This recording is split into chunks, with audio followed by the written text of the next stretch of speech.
लाइना शीशे में खुद को देख रही होती है। ओह माय गॉड, मेरे बाल ही गायब हो चुके हैं। अब मैं बाहर कैसे जाएंगे? पता नहीं कैसे गांव है जहां लोग सर से बाल भी ले जाते हैंगे। मेरे को अभी समझ में आ रहे हैं कि बेचारी चिमली को कितना बुरा फील हो रहे होंगे। आइडिया, क्यों ना मैं मेरे स्कार्फ से अपने सर को बांध ले। मैं अपने सर को बांध लेंगे और बाहर जाएंगे और चिमले को भी ऐसे स्कार्फ से सर ढकने को कहेंगे। ये फैशन के फैशन भी हो जाएंगे और चिमले अपने घर से बाहर भी आने लगेंगे। अब ऐसे ही मैं चिमले के सर भी बांध देंगे और फिर उसे भी शाय फील नहीं होंगे। इतना बोलकर लाइना अब अपने घर से बाहर जाती है, जहाँ पर वो देखती है कि सभी गांव वाले लाइना को ही देख रहे थे। देख रहे हो लल्लन, गोरी मैम इस गमछा में कितनी सुंदर लग रही है। अरे लेकिन ये गोरी मैम ने सर पर गमछा काहे बांधा है भाई? अरे हमको का पता, पर हाँ सुनने में आया है कि गोरी मैम भी टकली चुड़ैल की शिकार हो भी गई। क्या बात कर रहे हो लल्लन? देखने से तो लग ही नहीं रहा कि गोरी मैम भी गंजी हो गई है। अरे नाश हो टकली चुड़ैल का, जो गोरी मैम को टकली करके चली गई। देखो इन्होंने कैसे गमछा बांधा है भाई, एकदम नए स्टाइल में। वैसे चाहे कुछ भी कहो, गोरी मैम है तो बहुत सुंदर, और टकली होने के बाद तो ये और सुंदर लग रही हैं।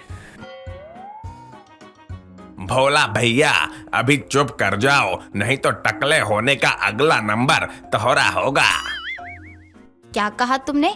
गौरी मैडम टकली होकर भी सुंदर लगती है और मैं तुम्हें खुले बालों में भी सुंदर नहीं लगती। कुछ लाज शर्म है या नहीं है तुम्हें? तुम चलो घर चलो, तुम्हारे सर पर गमछा लपेटकर तुम्हें सुंदर बनाती हूँ। झुमरी आईने के सामने खुद को निहार रही थी, तभी उसकी नजर अपने बालों पर जाती है, तो वो अपने आगे के बालों को पहले जैसा सफेद ना देखकर उसकी आंखों में चमक आ जाती है और वो खुश होते हुए नाश्ता कर रहे गुलशन के पास जाती है। ए जी देखिए ना, जरा देखिए तो हमको। अरे 45 सालों से बस तुमको ही तो देख रहे हैं, तभी तो आके कमजोर हो गई हमारी। अब एक चीज का कोनो इतना देखेगा तो फिर आंखें तो फूट ही जाएगी ना। अरे एक बार देखिए तो सही, अरे देखिए ना। लो देख लिया, वही झुर्रियाँ वही चेहरा, क्या नया है? नाश्ता करने दो चैन से हमको। अरे चेहरा नहीं, बाल देखिए, हमरे आगे के सफेद बाल अपने आप काले हो गए हैं। इस उम्र में भी हमारे सर पर एक भी सफेद बाल नहीं रहा। अब तो लगता है कि तुम भी सठिया गई हो। अरे बाल काले से सफेद होते हैं, ना कि सफेद से काले। और तुम्हारे बाल झड़ गए होंगे और क्या। आपसे हमारी खुशी बर्दाश्त नहीं होती ना? हाँ, होगी भी कैसे, खुद के तो आधे बाल उड़ चुके हैं, तो हमारे घने बाल देखकर आपको दुख तो होगा ही। लगता है रज्जू की अम्मा अपने बालों के चलते बोरा गई है। ये औरत भी ना। अरे अब बोलना हो गया हो तो हम नाश्ता कर ले क्या झुमरी देवी? हाँ तो ठूसिए ना, हमने कब रोका है।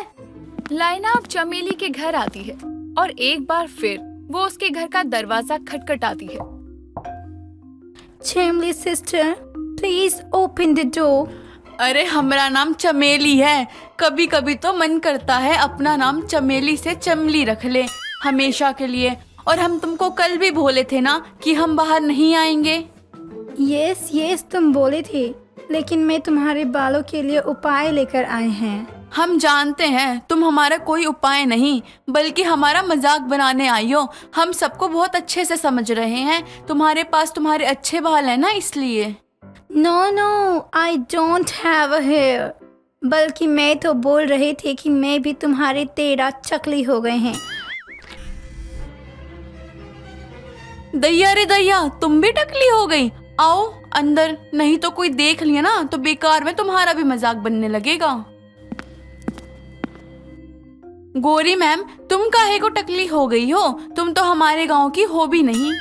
यस यस आई नो, कि मैं आपके गांव की नहीं हूँ, लेकिन जब मैं रात को उठी तो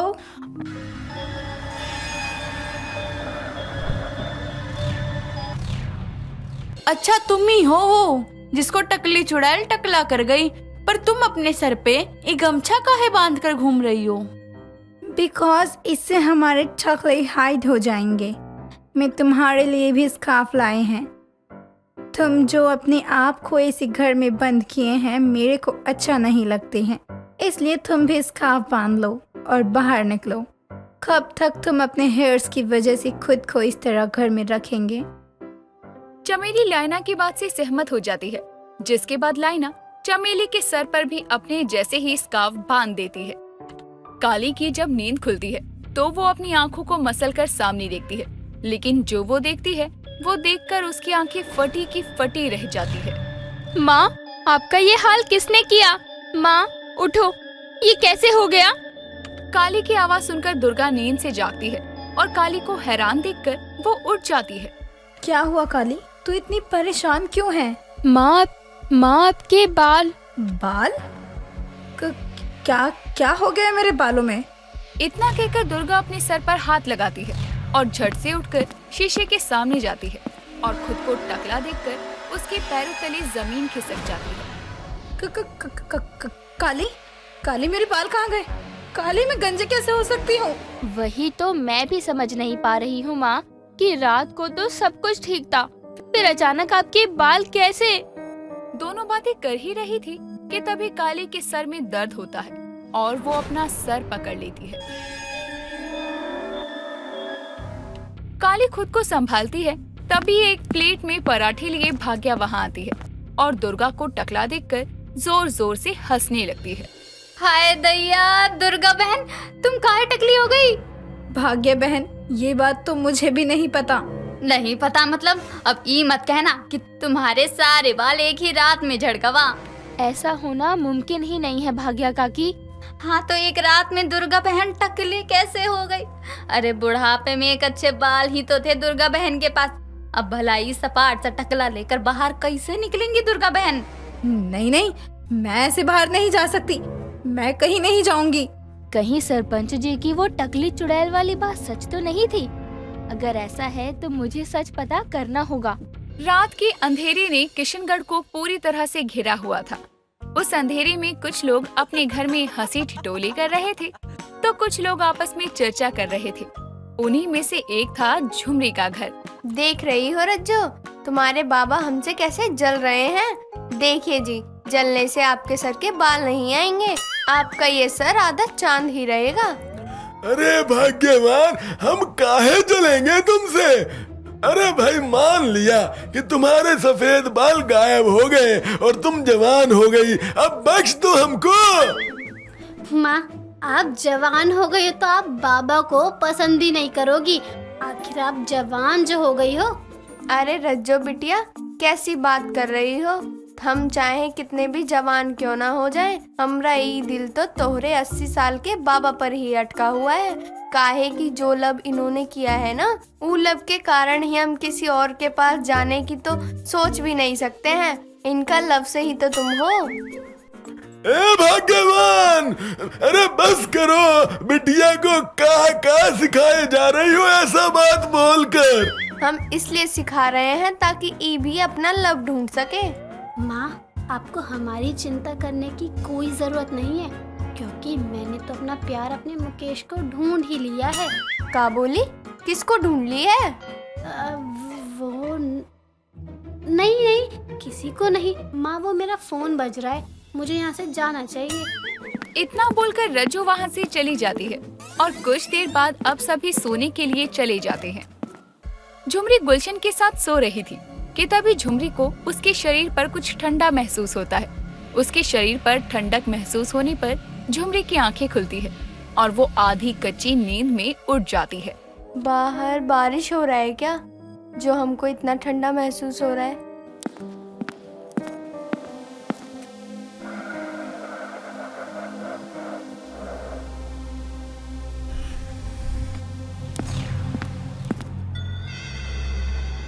ई हम कहाँ देख रहे हैं? हमरे सामने ये कौन नहीं बला है? कौन हो तुम जो हमरे सामने आई हो?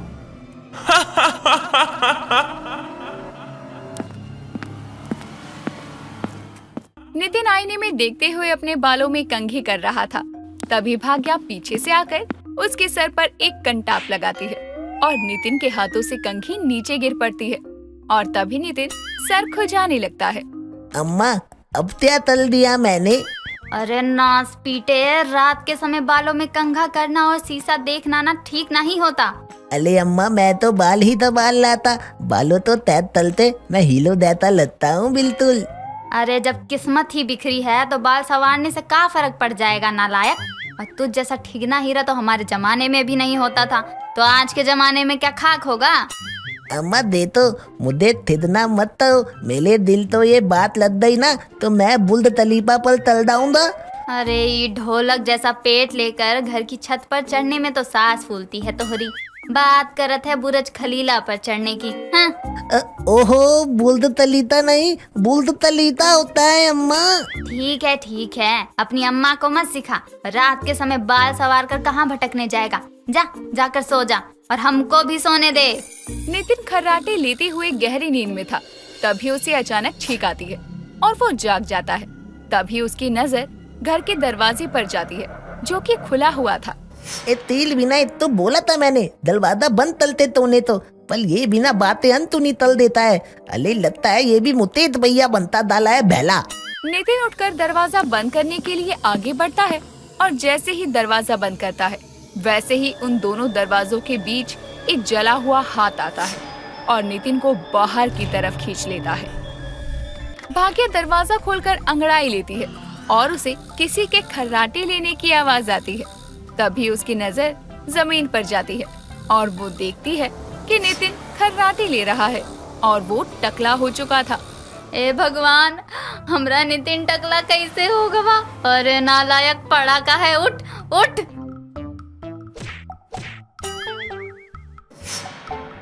अम्मा मैं बाल तैते आया।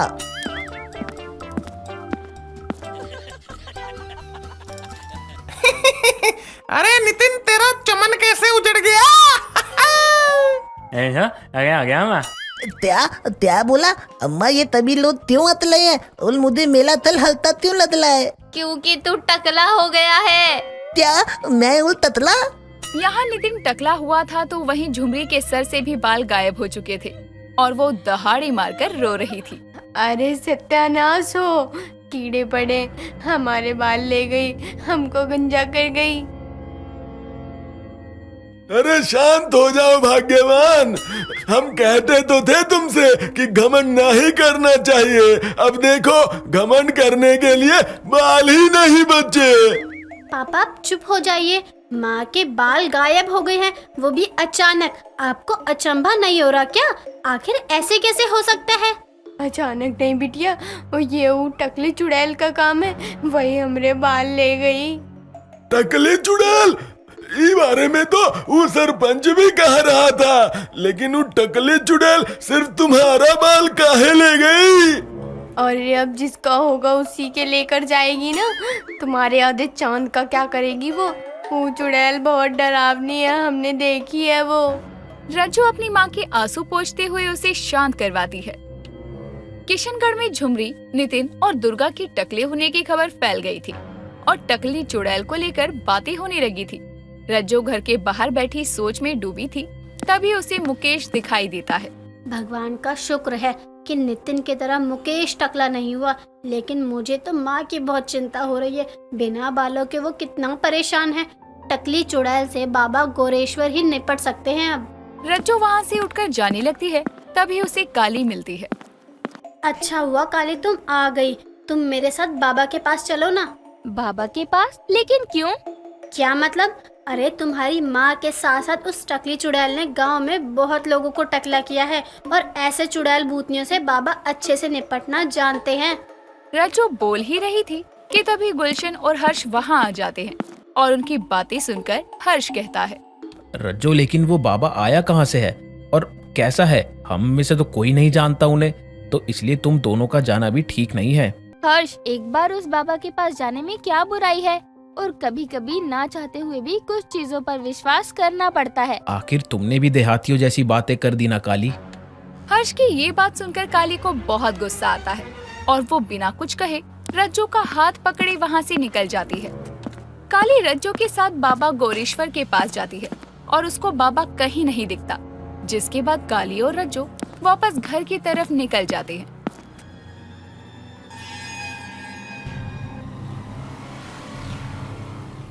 काली, ये तो चुड़ैल है।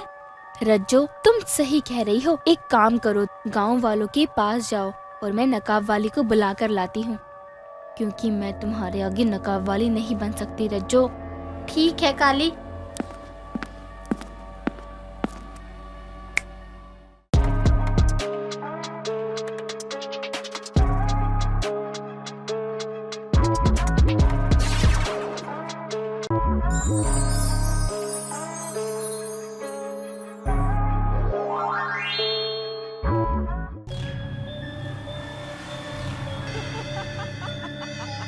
ये चुड़ैल थी जिसे मैंने झलकी में देखा था। रज्जो अपने बाबा के पास जाती है, पर तभी उस चुड़ैल की नजर रज्जो पर जाती है और वो रज्जो को कुछ करती उससे पहले ही काली उसे पीछे से आवाज लगाती है। रुक जाओ, दूर रहो गांव वालों से। कौन हो तुम?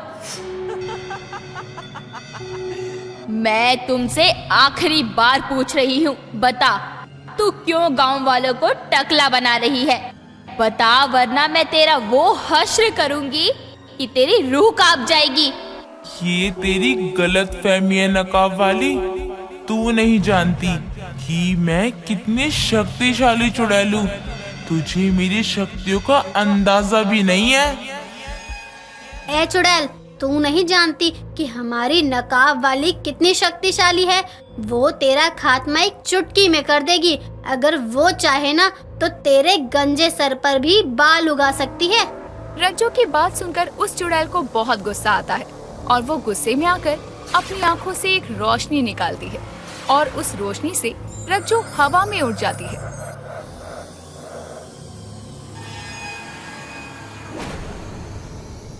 छोड़ दे रज्जो को। अगर तूने उसे कुछ भी किया तो मुझसे बुरा कोई नहीं होगा।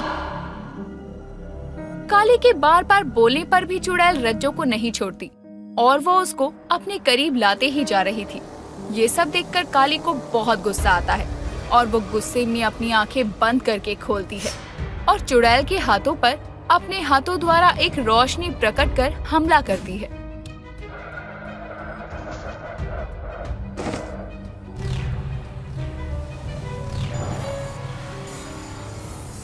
तूने ये अच्छा नहीं किया लड़की।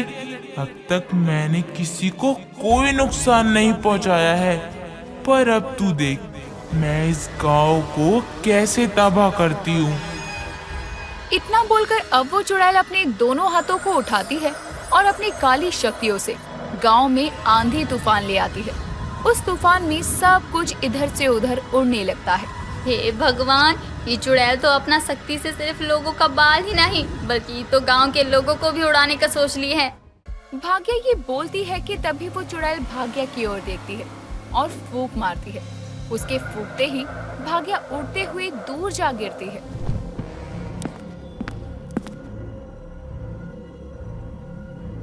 मैं कहती हूँ यहीं रुक जा, नहीं तो तेरे लिए अच्छा नहीं होगा।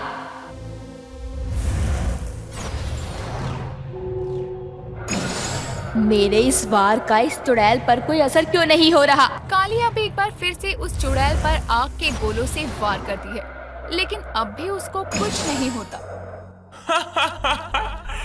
तू मेरा इन आग के गोलों से कुछ नहीं बिगाड़ सकती, क्योंकि इस आग को ही मैंने अपनाया है। पर हाँ, अगर ये आग मैं तेरे गांव वालों पर फूंक दूं, तो शायद तेरे गांव वालों को बहुत कुछ हो जाएगा।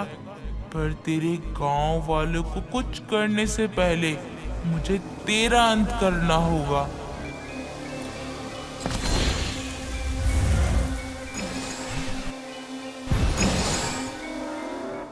तू मेरे वार से बच गई तो क्या हुआ? तेरे पास शक्ति है तो क्या हुआ? तेरे गांव वाले कैसे बचेंगे? अब उन्हें कौन बचाएगा?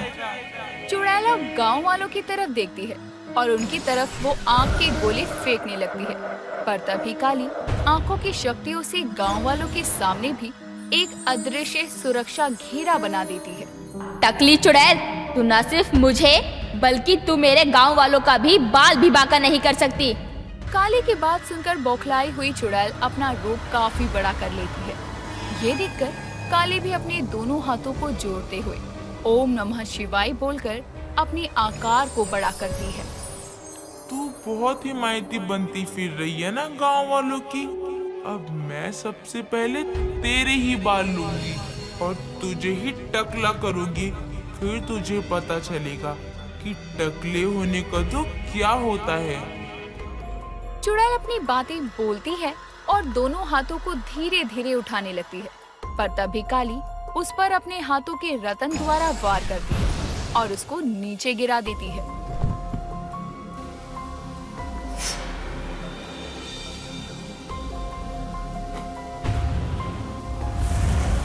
बता, कौन है तू और यहाँ क्या करने आई है? क्यों मेरे गांव वालों को इस तरह नुकसान पहुँचा रही है? आखिर इन्होंने क्या बिगाड़ा है तेरा? चुड़ैल अब काफी कमजोर हो जाती है और उसको ये पता चल चुका था कि अब वो काली यानी कि नकाब वाली के सामने ज्यादा देर टिक नहीं पाएगी। नकाब वाली, जिस तरह से तुम लोग अपने परिवार वालों के साथ खुशी से रहते हो, आज से कुछ साल पहले भी मैं अपने परिवार वालों के साथ खुशी से रहा करती थी। लेकिन सुमन के घने काले बाल उसकी सुंदरता में चार चांद लगाते थे। सुमन अपने बालों का बहुत ध्यान रखती। जो कोई उसके बालों को देखता बस देखता रह जाता। एक रोज अचानक ही उसकी तबीयत बहुत खराब हो जाती है और कई अस्पताल में दिखाने के बाद भी वो ठीक नहीं होती। लगातार दवाइयाँ खाने से भी कुछ नहीं होता। हे भगवान, ना जाने हमारी फूल सी बच्ची को किसने नजर लगा दी। उसकी तबीयत ठीक हो ही नहीं रही। सुनिए जी, मैं तो कहती हूँ इन दवाओं के भरोसे कुछ नहीं होने वाला है। एक बार किसी अच्छे बाबा से इसकी नजर उतरवा लेनी चाहिए। कभी कभी दवाओं से ज्यादा दुआएं काम आती हैं। सुमन के माता पिता उसे एक झाड़ फूक करने वाले बाबा के पास लेकर जाते हैं। सुमन को देखकर बाबा उसे बुरी नजर से देखने लगता है। बाबा, 1 महीने से मेरी बेटी बीमार है, ठीक से खा पी नहीं पा रही है। क्या दिक्कत है? कुछ पता नहीं चल पा रहा है। आप बस इसे कैसे भी करके ठीक कर दीजिए। बाबा सब जानता है। कुछ देर के लिए बाहर प्रतीक्षा करो, मैं अभी इसके रोग का निवारण करता हूँ। सुमन के माता पिता पहले तो थोड़ा हिचकिचाते हैं, लेकिन बाबा के ज्यादा जोर देने पर वो बाहर चले जाते हैं। तभी वो बाबा सुमन के करीब आकर उसका हाथ पकड़ लेता है। कमजोर सुमन कुछ ठीक महसूस नहीं करती, इसीलिए वो बाबा को धक्का मार देती है।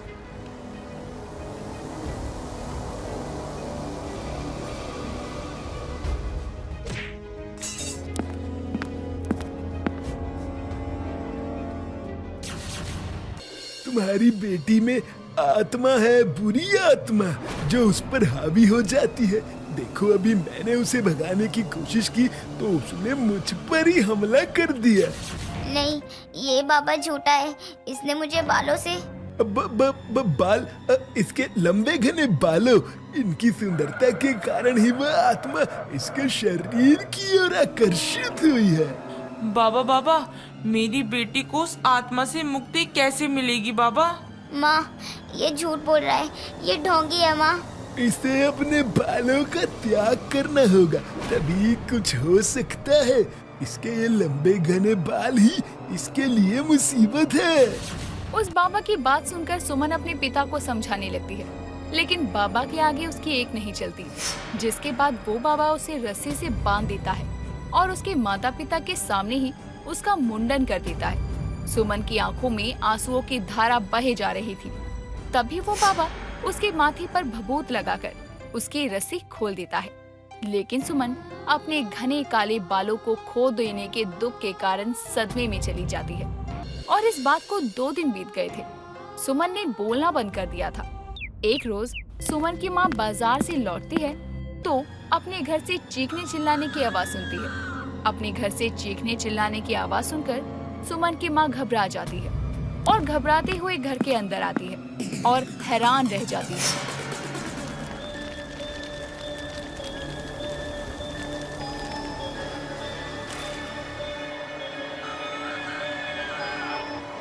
तब से मैं एक टकली चुड़ैल बन गई और उस बाबा की तलाश में हूँ। मैं गांव-गांव भटकने लगी, पर आखिरकार वो मुझे मिल गया और वो बाबा कहीं और नहीं बल्कि यही है। तो तुमने गांव वालों के बाल क्यों लिए? क्योंकि बालों से हर एक महिला की सुंदरता होती है। जब मेरे सर पर बाल नहीं थे तो मैं तुम सबके सर पर बाल कैसे रहने दूं? चुड़ैल की कहानी को सुनकर सभी गांव वालों की आंखों में आंसू थे। चुड़ैल और काली आपस में बातें कर रही थी कि तभी वो ढोंगी बाबा वहां आता है।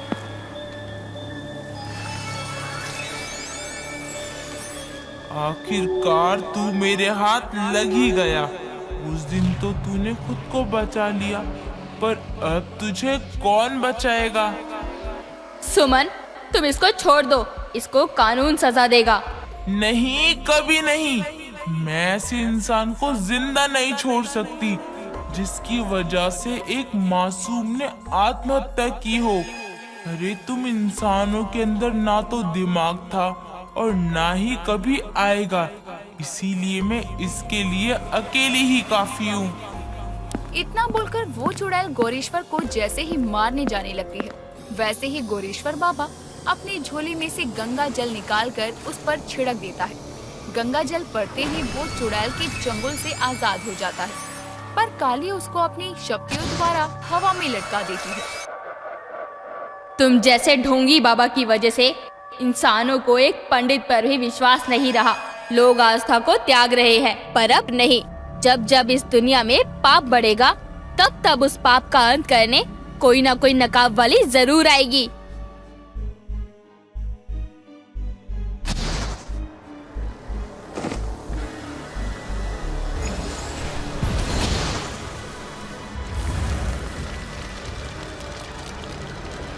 उस बाबा को जलते देखकर चुड़ैल की आंखों में आंसुओं के साथ साथ उसके चेहरे पर हल्की सी चमक थी। जैसे जैसे वो जल रहा था, वैसे वैसे वो चुड़ैल गायब हो रही थी। कुछ देर बाद बाबा जलकर राख हो जाता है और चुड़ैल भी गायब हो जाती है। उस टकली चुड़ैल का खात्मा तो हो गया, पर उस चुड़ैल ने हमें एक सीख सिखा दी कि इस दुनिया में आस्था बहुत जरूरी है, अंधविश्वास नहीं। अंधविश्वास की वजह से ही सुमन की जान गई और वो चुड़ैल बनी। अगर उसके माँ बाबा ने उस दिन बाबा पर अंधा विश्वास ना करके अपनी बेटी पर विश्वास किया होता ना, तो आज सुमन शायद जिंदा होती।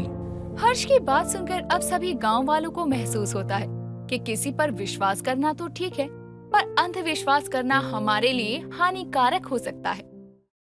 देखना न भूलिए काली द वुमन वॉरियर सीजन 2 के चटपटे और मजेदार एपिसोड सिर्फ और सिर्फ हमारे चैनल पर। और साथ ही साथ हमारे चैनल को लाइक, शेयर और सब्सक्राइब करना बिल्कुल ना भूलें।